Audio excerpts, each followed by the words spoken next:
کہیں ایک جنگل میں ایک کچھوا رہتا تھا، بہادر، محنتی اور خوش اخلاق۔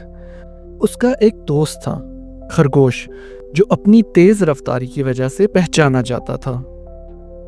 ایک دن کچھ جانور اکٹھے بیٹھے ہوئے تھے کہ دونوں دوست بھی وہاں آ گئے۔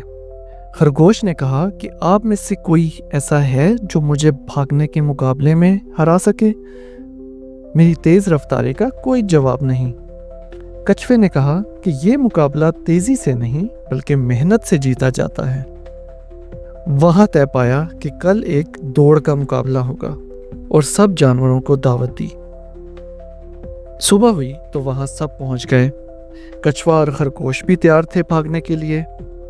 جیسے ہی دوڑ شروع ہوئی، خرگوش چھلانگیں لگاتا نظروں سے غائب ہو گیا، لیکن کچھوا ایک رفتار سے مسلسل چلتا رہا۔ کچھ دور جا کے خرگوش نے جب پیچھے دیکھا تو کوئی دور دور تک نہیں تھا۔ اس نے سوچا کیوں نہ یہاں بیٹھ کے آرام کر لیا جائے، کچھوے کو تو ابھی بہت دیر ہے۔ جیسے ہی وہ ایک درخت کے سائے تلے بیٹھا، اس کو نیند آ گئی اور وہ سو گیا۔ اتنے میں وہاں سے کچھوے کا گزر ہوا۔ اس نے دل میں سوچا کہ جو سو گیا وہ کھو گیا۔ آہستہ آہستہ بھاگتے کچھوا اپنی منزل تک پہنچ گیا۔